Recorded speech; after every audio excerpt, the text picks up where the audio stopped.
Alyssa Farah Griffin, who used to work for Donald Trump, believes the former president is only getting worse with time. While speaking about Trump's recent slip-up in which he confused Nancy Pelosi and Nikki Haley, The View co-host is nervous for what's to come, especially if he ends up getting into the White House for the second time. "I truly believe he's in a bit of decline," Griffin said on the Monday, January 29th, episode of The View. "He's never been an eloquent or articulate person, but there is something very different. He's getting basic facts wrong. He's confusing Nikki Haley and Nancy Pelosi."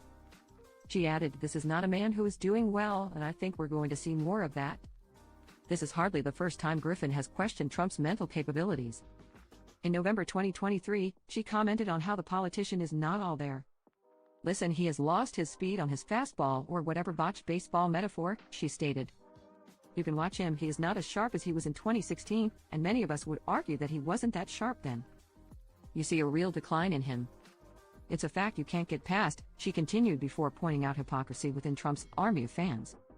"Our country is so polarized that Trump supporters see that and they don't think a thing about it. It doesn't really affect them. They say, he's my tough guy, he's my fighter, but they see any gaffe of President Joe Biden's, and Joe Biden is aging and he's too old. It's a Rorschach test of where the country is." Griffin constantly talks about how Trump getting into office again would be bad for the country.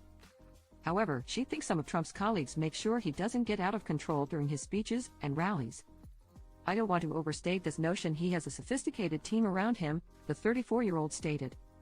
"Beyond the two individuals, it's probably a mishmash of folks that have been clinging to him since 2016 or those that kinda stayed after January 6th. Those two individuals know that keeping Trump out of the public eye, more or less, is actually the best thing they can do. Donald Trump is not out giving huge rallies in the way that he was at this time in 2020. We're going to see that tick up. He's not on Twitter. He's not giving big sit-down interviews, he's not on mainstream media in a regular pace," she continued, adding that the advisors Susie Wiles and Chris LaCivita know when to reel him in.